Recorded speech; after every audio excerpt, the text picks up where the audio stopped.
سورہ بقرہ آیت نمبر 90 معذرت سورہ بقرہ آیت نمبر 102. بسم اللہ اعوذ باللہ من الشیطان الرجیم بسم اللہ الرحمن الرحیم واتبعوا ما تتلو الشياطين على ملك سليمان وما كفر سليمان ولكن الشياطين كفروا يعلمون الناس السحر وما أنزل على الملكين ببابل هاروت وماروت وما يعلمان من أحد حتى يقولا إنما نحن فتنة فلا تكفر فيتعلمون منهما ما يفرقون به بين المرء وزوجه وما هم بضارين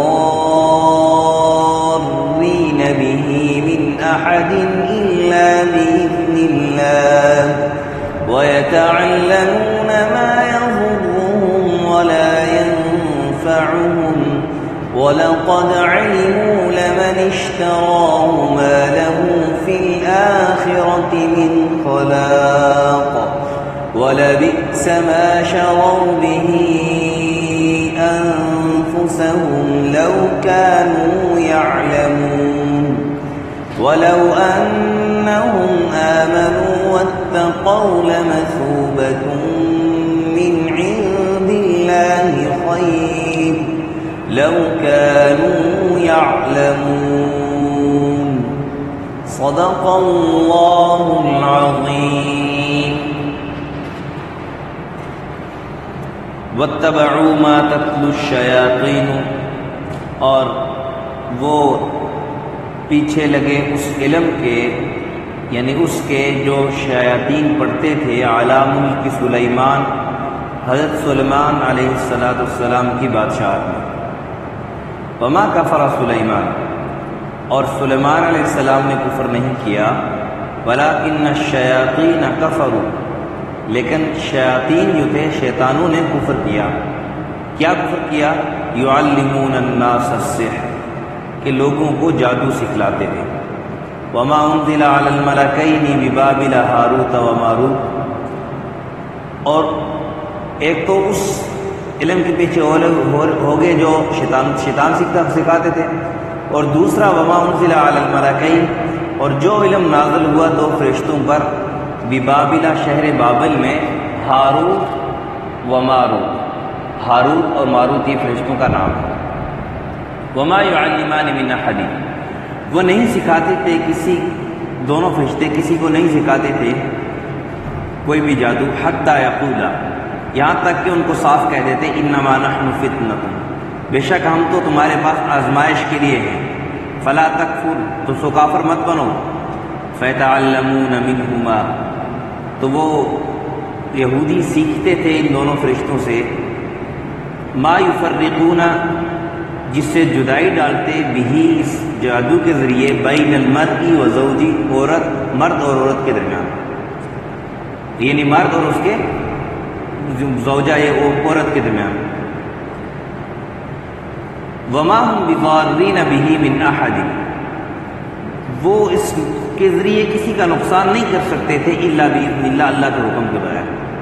ويتعلمون ما يضرهم ولا ينفعهم اور وہ سیکھتے تھے وہ جو نقصان کرے ان کا ولا ينفعهم اور ان کا فائدہ نہ کرے. یعنی سام کسی صفت تھی کہ سام کا کام کیا آتا ہے؟ دوسرے کو نقصان دینا، اس کا اپنا فائدہ ہو یا نہ ہو. تو ان کے اندر یہ صفت آتی تھی کہ وہ علم سیکھتے تھے جس سے صرف سراسر دوسرے کا نقصان ہوتا، ان کو کوئی فائدہ نہیں ہوتا. وَلَقَدْ عَلِمُوا لَمَنِ اشْتَرَاهُ مَا لَهُ فِي الْآخِرَةِ مِنْ خَلَاقٍ وَلَقَدْ عَلِمُوا اور وہ خوب جان چکے لَمَنِ اشْتَرَاهُ جس چیز کو انہوں نے خریدا ہے اختیار کیا ہے مَا لَهُ فِي الْآخِرَةِ مِنْ خَلَاقٍ کہ آخرت میں ان کے لیے کوئی حصہ نہیں ہے. بسبب اس کے جو انہوں نے خریدا ہے۔ وَلَبِئْسَ مَا شَرَوْا بِهِ أَنفُسَهُمْ، اور بہت بری چیز ہے وہ شَرَوْا بِهِ أَنفُسَهُمْ جس کے بدلے انہوں نے اپنے نفس کو بیچا ہے۔ لَوْ كَانُوا يَعْلَمُونَ، کاش کہ ان کو سمجھ ہوتی۔ وَلَوْ أَنَّهُمْ آمَنُوا، اگر وہ ایمان لے آتے، وَاتَّقَوْا، اور تقوی اختیار کر لیتے، لَمَثُوبَةٌ مِّنْ عِندِ اللَّهِ خَيْرٌ، اللہ کے ہاں بہترین بدلہ پاتے، بہتر ٹھکانہ پاتے۔ لَوْ كَانُوا يَعْلَمُونَ، کاش کہ ان کو سمجھ ہوتی۔ ان آیات مبارکہ میں حضرت سلیمان علیہ السلام کے یہودیوں نے حضرت سلیمان علیہ السلام پر الزام لگایا۔ ہوا یوں تھا کہ یہودیوں نے کتاب اللہ جو تورات تھی ان کے پاس، اس کو تو بس کچھ ڈال دیا، اس پر تو عمل کرتے ہی نہیں تھے۔ اور جیسے پہلے گزرا نا کہ نبذ فریق من الذین اوتوا الکتاب کتاب اللہ وراء ظہورہم کأنہم لا یعلمون، نبی علیہ السلام جب ان کے پاس کلام اللہ شریف کی صورت میں وہ کتاب لے کے آئے کہ جو ان کے پاس کتاب موجود ہے، اس کتاب کے اندر اس کلام اللہ کی تصدیق موجود ہے، اور اس کلام اللہ کے اندر اس کی تصدیق موجود ہے۔ تو چونکہ ان کو پتا تھا کہ ہماری کتاب کے اندر اس کی تصدیق موجود ہے، تو انہوں نے کہا جی نہیں، تو ہم تو جانتے ہی نہیں جی، ہماری کتاب کے اندر تو کوئی ایسی تصدیق موجود نہیں ہے، ہم تو نہیں جانتے۔ اور اللہ نے کہا، اللہ نے اس کو اس چیز سے تعبیر کیا کہ وراء ظہورہم، اپنی جو ان کی کتاب ان پر نازل ہوئی تھی، جو اوپر پہلے گزری کہ ان کا دعویٰ تھا کہ جو ہم پر کتاب نازل ہوئی ہے ہم اس کو مانتے ہیں، اس کو بھی نہیں مان رہے۔ کیوں؟ کہ ان کو پتا تھا کہ اسی کتاب کے اندر تو یہ لکھا ہوا ہے کہ قرآن آئے گا، نبی علیہ السلام آئیں گے، ان کی یہ نشانی ہوگی، اور ان کو پھر تم نے ماننا ہے۔ تو جب اپنی کتاب کو مانیں گے تو پھر لازمی طور پر ان کو نبی علیہ السلام کی شریعت بھی ماننا پڑے گی۔ اس لیے وہ کہتے ہیں نہیں، تو ہم تو نہیں جانتے، ہماری کتاب کے اندر تو موجود نہیں ہے۔ اور کہا کأنہم لا یعلمون، ایسے کتاب کو اوپر سے کچھ ڈالتے تھے جیسے کہ کبھی انہوں نے کتاب کو دیکھا ہی نہیں، جانتے ہی نہیں، تو بہانے تراشتے تھے۔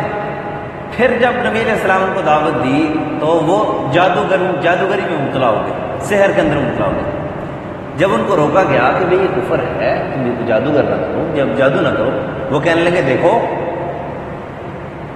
اس سے پہلے یہ ایک بات سنیں، آپ کسی چور کو بس چلے جائیں، چور کو کہیں جی یہ چوری تم کرتے ہو، کیوں کرتے ہو، نہیں کرنی چاہیے، اگر وہ مان جائے کہ میں چوری کرتا ہوں، وہ آپ کو 100 دلائل دے گا اپنی چوری پر، یار میری یہ مجبوری ہے، یہ مجبوری ہے، میں تو چوری کرتا ہوں، لوگوں کی خدمت کرتا ہوں، دیکھو میں کتنا اچھا کام کرتا ہوں۔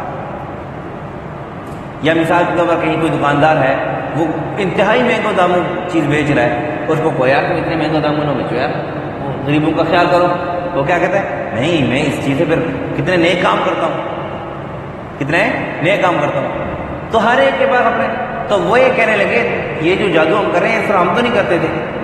نعوذ باللہ ثم نعوذ باللہ، حضرت سلیمان علیہ السلام پر الزام لگا دیا کہ سلیمان علیہ السلام جادو کیا کرتے تھے، نعوذ باللہ انہوں نے جادو، اور بلکہ یہاں تک روایت میں آتا ہے کہ انہوں نے یہ الزام لگا دیا کہ حضرت سلیمان علیہ السلام کی جتنی بادشاہت تھی وہ تو جادو کے دور پر ہی تھی۔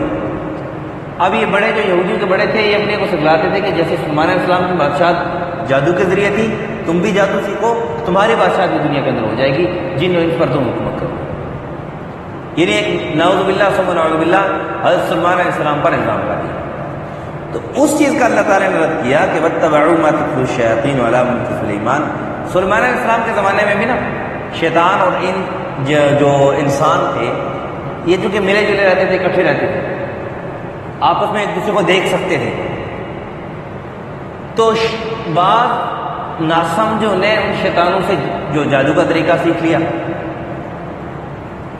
اور اس کے پیچھے لگ جاتے، جادو کا طریقہ سیکھتے، اور پھر ان کو شیطان ان کو بتلاتے، پٹی پڑھاتے کہ دیکھو یہ سلیمان علیہ السلام کی جو حکومت ہے یہ جادو کے ذریعے ہے، اس لیے تم بھی جادو سیکھو تو تمہاری بھی سلیمان علیہ السلام کی حکومت کے سے تم مقابلہ کر سکتے ہو، تم جان چھڑا سکتے ہو۔ خیر بہرحال انہوں نے، یہود نے بھی یہ کام شروع کر دیا، اور دلیل کیا دی کہ سلیمان علیہ السلام چونکہ جادو کے ذریعے ان کی حکومت تھی، اس لیے ہم بھی جادو سیکھتے ہیں، وہ کر سکتے ہیں، ان کے لیے ایک چیز جائز، ہمارے لیے کیوں جائز نہیں ہو سکتی؟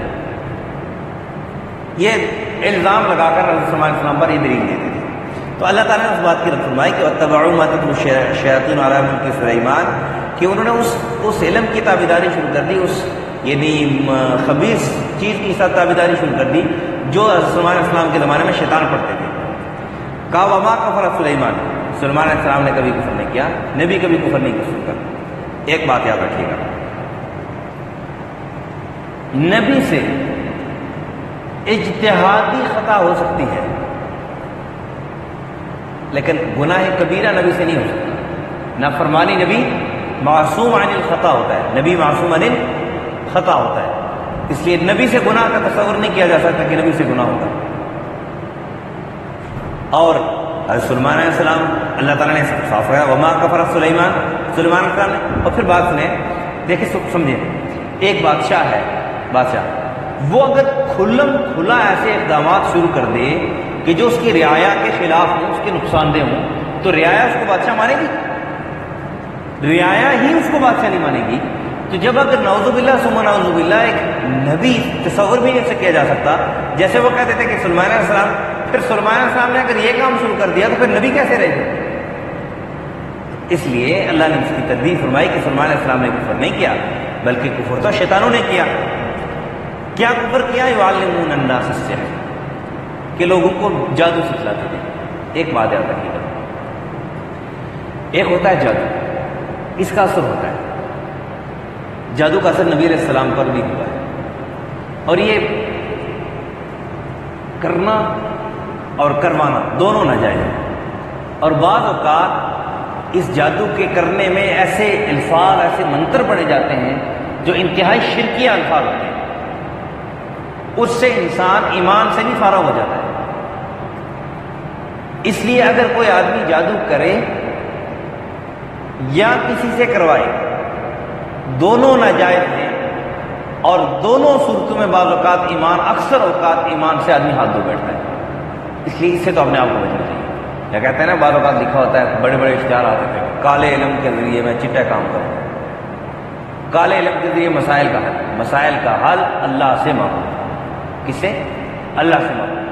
اور مسائل کا حل اللہ سے مانگنے میں اگر بظاہر کالے علم کے ذریعے یا چٹے علم کے ذریعے یا پتہ نہیں کون کون سے علم اس کو کہتے ہیں، اس کے ذریعے اگر کسی کا نقصان ہو بھی گیا، کروا بھی دیا آپ نے، تو آپ یہ نہ سمجھو ایک آدمی دوسرے کے لیے گڑھا کھود رہا ہوگا، اس کے لیے گڑھا نہیں کھدا، بلکہ اکثر یہ ہوتا ہے، جیسے آپ نے واقعہ سنا ہے کہ ابو جہل نے نا نبی علیہ السلام کے لیے گڑھا کھودا اور بیمار ہو کے گھر میں لیٹ گیا. گڑھا راستے میں کھودا، بیمار ہو کے لیٹ گیا، اور اس گڑھے کے اوپر ایسا کوئی چیز رکھ کے تاکہ پتہ نہ چلے کہ یہ گڑھا کھودا ہوا ہے. تو پھر مختصر یہ لمبا واقعہ ہے، مختصر یہ کہ نبی علیہ السلام تو اس گڑھے میں گرنے سے بچ کے اللہ نے بچایا، لیکن ابو جہل خود اس کے اندر گرا. اس نے بندے رکھے ہوئے کھڑے کیے ہوئے تھے کہ جو ہی بندہ اس کے اندر گرے گا تو انہیں پتھروں سے اس کو مارنا ہے. وہ اس کی خواہش یہ تھی کہ میں نبی علیہ السلام کا نعوذ باللہ کام تمام کر دوں گا، یہ مدعا ہی ختم ہو جائے گا. تو ہوا یہ کہ جب وہ خود گر گیا، لوگوں نے اس کو پتھروں سے مارا، وہ چیخنا چلانے لگا میں یہ ابو جہل ہوں، مجھے کیوں مارے. تو جو دوسرے کے لیے گڑھا کھودتا ہے خود اس میں جا کے گرتا ہے. اس لیے اس چیز سے اپنے آپ کو بچانا چاہیے ہمیشہ. اسی طرح بہت سارے ایسے لوگ، اور میں یہ سمجھتا ہوں کہ اگر ہماری معلومات میں ایسا کوئی شخص ہو کہ جو جادو کرتا ہے وہ قوم کا مجرم ہے، قوم کا مجرم ہے، نقصان پہنچاتا لوگوں کو، اس کو چاہیے کہ ہم انتظامیہ کو بتلائیں کہ ہم انتظامیہ تک بات پہنچے. اس پر رحم نہیں کرنا چاہیے. ایسا شخص قابل رحم نہیں ہے، ایسا شخص قابل رحم نہیں ہے کہ جو مسلمانوں کے اندر توڑ پیدا کرنے کے لیے کوئی ایسے اقدامات کر رہا ہو یا مسلمانوں کو نقصان کرنے کے لیے مستقل سے زندگی وقف کی ہوئی. اب پھر دیکھیں، اکثر آپ نے دیکھا ہوگا کہ جو کالا علم کرتے ہیں جی اور بڑے جی، اکثر ان کی اپنی حالت بری ہوتی ہے. اپنی حالت ان کی کیوں؟ کہ جادو کرنے کے لیے ضروری ہوتا ہے کہ تم گندے میلے بچے رہو. شیطانوں کا رحم ہے، شیطان ہے ہی ناپاک چیز ہے ہی ناپاک چیز ہے. تو اس کے لیے ناپاکی میں رہنا اور گندگی کے اندر رہنا یہ ان کے لیے ضروری ہوتا ہے، اس لیے گندے بندے رہتے ہیں. تو آپ ذرا سوچیں کہ اگر ان کے پاس کچھ علم ہوتا ہے جس سے ہمارا فائدہ ہو سکتا ہوتا تو پھر یہ اپنا آپ کیوں نہیں سنوار لیتے. اس لیے کسی نجومی کے، اچھا بہت سارے نجومی ایسے بیٹھے ہوتے ہیں، کسی نجومی کے پاس جو گیا اور اس نے اس کی بات سن لی اور یقین کر لیا، وہ انسان ایمان سے ہاتھ دھو بیٹھا، اس کا ایمان چلا گیا۔ یہ واضح الفاظ میں کہہ رہا ہوں، کوئی اس کے اندر دو رائے نہیں ہے۔ جو کسی نجومی کے پاس گیا، اس نے اس کو کوئی بات بتلائی، اٹکل پنجو کے ذریعے کسی کے ذریعے بھی، اور اس نے اس پر یقین کر لیا، ایمان سے فارغ ہو گیا، ایمان کا ذرہ بھی اس میں باقی نہیں ہے۔ اگر شاید میں واضح پورا مسئلہ بیان کروں واضح طور پر، اگر شادی شدہ ہے، اس کا نکاح باطل ہو چکا ہے، اب دوبارہ دو گواہوں کے ذریعے دوبارہ نکاح پڑھوائے گا۔ اگر مرد ہے تب بھی، عورت ہے تب بھی، ایمان سے ہاتھ دھو بیٹھا، اس لیے نجومی کے پاس نہیں جانا چاہیے۔ اور جو یہ کالا علم اور تعویذ وغیرہ کے میں دوسرے کے گھر بھی اجاڑ دوں گا، یہ کر دوں گا، وہ کر دوں گا، میں تو یہ سمجھتا ہوں کہ اگر ہماری معلومات میں ہوں تو ہمیں ضرور ان کی سرکوبی کرنی چاہیے، اور انتظامیہ تک خود نہیں، قانون ہاتھ میں لینے کی شریعت کسی کو اجازت نہیں دیتی، خود نہیں، انتظامیہ کو بتلائیں، انتظامیہ نہ کرے اس سے بڑوں کو بتلائیں، وہ نہ کرے اس سے بڑوں کو بتلائیں، انشاءاللہ کہیں نہ کہیں آپ کا جو ہے نا وہ دادرسی ہوگی اور ان ظالموں کا جو ہے وہ منتقل انجام تک پہنچایا جائے گا۔ خود قانون کبھی میں ہاتھ میں نہ لیں، لیکن کہیں ایسے عنصر ہم دیکھیں تو ضرور ہم انتظامیہ کو بتلائیں اور لوگوں کو اس سے بچائیں، اور خصوصی طور پر اپنی عورتوں کو ایسی جگہوں سے بچائیں، خصوصی طور پر۔ یہ آگے آئے گا کہ ایسا علم سکھاتے ہیں، ایسا علم ہوتا ہے کہ جس کے ذریعے میاں بیوی کے اندر تفرقات ہے، اور فساد کی جڑ یہی بنتی ہے، میاں بیوی کے آپس میں نہیں بنتی، اس کا کیا ہوتا ہے؟ پہلی بات تو ہے کہ دو خاندان آپس میں لڑ پڑتے ہیں، پھر اگر ان کی اولاد ہے ان پر بھی اثر پڑتا ہے، اور پھر یہ اثر نسلوں تک جاتا ہے۔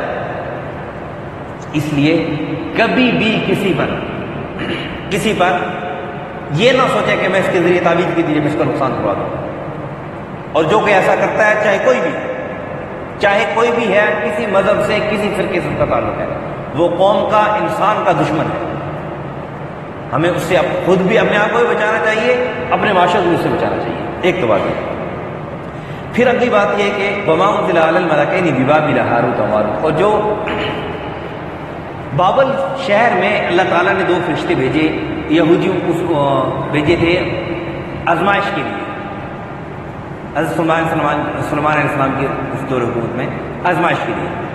ان سے پھر لوگ آ کے سیکھتے کہ بھی ہمیں جادو سکھاؤ، وہ ان کو صاف واضح الفاظ میں بتلاتے کہ ہم آزمائش کے لیے آئے ہوئے۔ دیکھو کتنے ناسمجھی اور عقل پر کتنا بڑا پڑتا ہے کہ وہ خود کہہ رہے ہیں کہ ہمارا یہ علم تمہارے نقصان کے لیے ہے اور اس آزمائش کے لیے، کون اس میں مبتلا ہوتا ہے اور وہ اللہ کے عذاب کے اندر مبتلا ہوگا، اس لیے فلا تکفر، تم کفر مت کرو۔ خیر پھر لوگ کے پاس آتے ہیں، ان کو کہتے ہیں جی کہ ہمیں چیزیں سکھاؤ، یہ چیزیں سکھاؤ، کیا سکھاتے؟ فَيَتَعَلَّمُونَ مِنْهُمَا مَا يُفَرِّقُونَ بِهِ بَيْنَ الْمَرْءِ، وہ ان سے سیکھتے جو میاں بیوی کے درمیان جس کے ذریعے تفرقہ پیدا ہوتا ہے، جدائی ہوتی ہے، جدائی ڈالی جاتی ہے، وہ ان سے جو ہے نا وہ منتر تنتر سیکھتے اور اس کے ذریعے کفر کرتے۔ لیکن ایک بات یہ ہے، یہ بات سمجھنے کی ہے کہ کسی کے ذریعے بھی، چاہے جادو کے ذریعے بھی ہو، کسی کے ذریعے بھی، وَمَا هُمْ بِضَارِّينَ بِهِ مِنْ أَحَدٍ إِلَّا بِإِذْنِ اللَّهِ، اللہ کے حکم کے بغیر ہم کسی کا کچھ نہیں بگاڑ سکتے جب تک اللہ کی مرضی نہ ہو۔ اس لیے ایک بات یاد رکھیے گا، جس کسی کو شک ہو کہ مجھ پر جادو کا اثر ہے یا جنات کا اثر ہے، جنات کا سایہ ہے، بہترین عمل یہ ہے، نبی علیہ السلام نے بتلایا ہے کہ آخری 3 قل، یہ 3 دفعہ پڑھ کر رات کو اور صبح اٹھنے کے بعد، صبح شام، آخری 3 قل، سورہ اخلاص، سورہ فلق، سورہ ناس، میں ایک دفعہ پڑھ کے بتا دوں۔ بسم اللہ الرحمن الرحیم، قل هو اللہ احد اللہ الصمد لم یلد ولم یولد ولم یکن له کفوا احد، بسم اللہ الرحمن الرحیم، قل اعوذ برب الفلق من شر ما خلق ومن شر غاسق اذا وقب ومن شر النفاثات في العقد ومن شر حاسد اذا حسد، بسم اللہ الرحمن الرحیم، قل اعوذ برب الناس ملک الناس الہ الناس من شر الوسواس الخناس الذي يوسوس في صدور الناس من الجنة والناس۔ یہ 3 صورتیں، یہ ایک دفعہ جس طرح میں نے پڑھی اس ترتیب سے پڑھ کے اپنے ہاتھوں پہ دم کر کے پورے جسم پر ہاتھ پھیرے، پھر اسی طرح دوسری دفعہ پڑھ کے اپنے ہاتھوں پہ دم کر کے پورے جسم پر پھیرے، پھر اسی طرح تیسری دفعہ پڑھ کے تینوں صورتیں اپنے ہاتھوں پر دم کر کے پورے جسم پر پھیرے۔ جو نابالغ بچے ہیں جو نہیں پڑھ سکتے، مثال کے طور پر بچوں کو بھی سکھلائیں، جو بچے نہیں پڑھ سکتے ان کے لیے یہ ہے کہ ان کو آپ پڑھ پڑھ کے دم کر لیں، یا پڑھ کے ان کے ہاتھوں پر دم کر کے جہاں تک ان کا ہاتھ پہنچتا ہے وہاں پہ ہاتھ پھیر لیں۔ یہ بہترین عمل ہے جنات، تعویذ، یہ جادو وغیرہ سے بچنے کا بہترین عمل ہے۔ اور پھر بھی اگر کسی کا فائدہ نہ ہو، اس کے لیے ہے کہ پھر مریض جو ہو جس پر اثر کا ہو، اس کا یہ ہے کہ سورہ بقرہ اس کو سنوائیں، یا تو خود پڑھے، اگر پڑھ نہیں سکتا تو ریکارڈڈ اس کو کانوں میں وہ لگوا کے نا ہینڈ فری، تو اس کو سنوائیں اور وہ توجہ سے سنیں۔ انشاءاللہ جادو کا، جنات کا یہ سارا اثر انشاءاللہ اللہ کے حکم سے ظاہر ہو جائے گا۔ لیکن یہ بات یاد رکھیے گا، کبھی بھی ایسی بات سوچ ایسی ذہن میں مت رکھنا کہ میں کسی کے خلاف جادو کروں گا اس کو نقصان کر لوں گا۔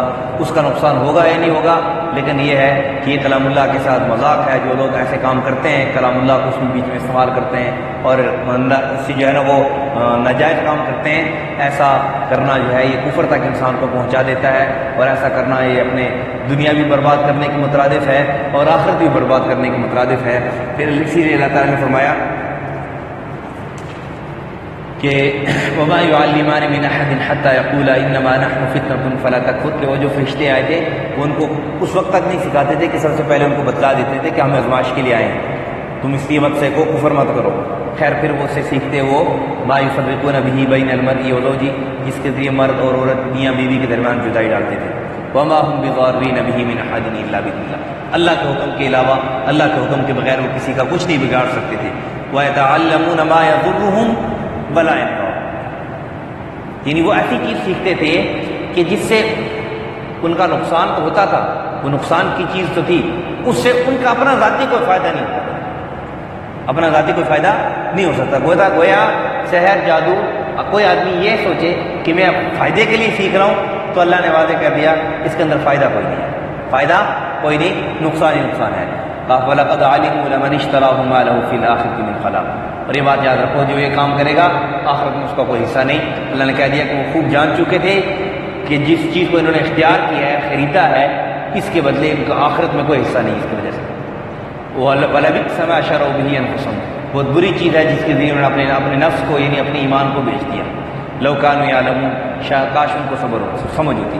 وَلَوْ أَنَّهُمْ آمَنُوا، اگر وہ نبی علیہ السلام پر ایمان لے آتے، وَاتَّقَوْا لَمَثُوبَةٌ مِّنْ عِندِ اللَّهِ خَيْرٌ، اور تقوی اختیار کر لیتے، ایمان لے آتے اور تقوی اختیار کر لیتے تو اللہ کے منہ کے لیے بہترین ٹھکانہ تھا۔ یہ اس بات کی تردید ہے کہ وہ کہہ رہے ہیں ہمارا اللہ کے ہاں ٹھکانہ، اللہ کہتے ہیں اور ٹھکانہ تمہارا کوئی نہیں ہے، ٹھکانہ تمہارا اللہ کے ہاں تب ہوتا جب تم ایمان لے آتے اور تقوی اختیار کرتے۔ لَوْ كَانُوا يَعْلَمُونَ، کاش ان کو سمجھ ہوتی اور وہ ایمان اور تقوی اختیار کر لیتے۔ یہ تھا ان آیات کا مفہوم کا مختصر خلاصہ۔ وَاتَّبَعُوا مَا تَتْلُو الشَّيَاطِينُ عَلَىٰ مُلْكِ سُلَيْمَانَ، اور پیچھے ہوئے اس علم کے تابعداری کی انہوں نے، اس علم کی جو پڑھتے تھے شیطان بادشاہ سلیمان علیہ السلام کی بادشاہت میں۔ وَمَا كَفَرَ سُلَيْمَانُ، کفر نہیں کیا سلیمان علیہ السلام نے، وَلَٰكِنَّ الشَّيَاطِينَ كَفَرُوا، مگر شیطانوں نے کفر کیا۔ کیا؟ يُعَلِّمُونَ النَّاسَ السِّحْرَ، کہ لوگوں کو جادو سکھلاتے تھے۔ وَمَا أُنزِلَ عَلَى الْمَلَكَيْنِ بِبَابِلَ هَارُوتَ وَمَارُوتَ، اور اس علم کے پیچھے ہو لیے جو اترا دو فرشتوں پر بابل شہر میں، جن کا نام ہاروت اور ماروت تھا۔ وَمَا يُعَلِّمَانِ مِنْ أَحَدٍ، وہ نہیں سکھاتے تھے کسی کو بھی کوئی، حَتَّى يَقُولَا، یہاں تک کہ دونوں کہہ دیتے، إِنَّمَا نَحْنُ فِتْنَةٌ فَلَا تَكْفُرْ، بے شک ہم تو آزمائش کے لیے ہیں، تم کفر مت کرو۔ فَيَتَعَلَّمُونَ مِنْهُمَا مَا يُفَرِّقُونَ، سو وہ سیکھتے تھے ان سے وہ جادو جس کے ذریعے جدائی ڈالتے تھے، بین المرء وزوجہ، اس جادو کے ذریعے مرد اور عورت یعنی میاں بیوی میں۔ وما هم بضارین به من احد الا باذن اللہ، وہ اس سے نقصان نہیں کر سکتے تھے کسی کا بغیر اللہ کے حکم کے۔ وَيَتَعَلَّمُونَ مَا يَضُرُّهُمْ، وہ سیکھتے تھے وہ چیزیں جو نقصان کرے، وَلَا يَنفَعُهُمْ، اور فائدہ نہ کرے۔ وَلَقَدْ عَلِمُوا لَمَنِ اشْتَرَاهُ، اور وہ خوب جان چکے تھے جس نے اختیار کیا جادو، ما لہ فی الآخرۃ من خلاق، اس کا آخرت میں کچھ حصہ نہیں ہوگا، وَلَبِئْسَ مَا شَرَوْا بِهِ أَنفُسَهُمْ، بہت بری چیز ہے جس کے بدلے انہوں نے بیچا اپنے آپ کو، لَوْ كَانُوا يَعْلَمُونَ، کاش کہ وہ سمجھتے، ان کو سمجھ ہوتی، وَلَوْ أَنَّهُمْ آمَنُوا، اگر وہ ایمان لے آتے، وَاتَّقَوْا، تقوی اختیار کر لیتے، لَمَثُوبَةٌ مِّنْ عِندِ اللَّهِ، تو پاتے اللہ کے ہاں بدلہ، خیر، بہتر، لَوْ كَانُوا يَعْلَمُونَ، کاش ان کو سمجھ ہوتی، اگر ان کو سمجھ ہوتی۔ الحمدللہ رب العالمین والعاقبۃ للمتقین، الصلاۃ والسلام علی اشرف الانبیاء والمرسلین وعلى الملائکۃ المقربین وعلى عباد اللہ الصالحین، لا الہ الا انت سبحانک نستغفرک ونتوب الیک، لا الہ الا انت سبحانک انی کنت من الظالمین، حسبنا اللہ ونعم الوکیل، نعم المولا ونعم النصیر، صلی اللہ علی النبی الکریم محمد وعلی آلہ واصحابہ۔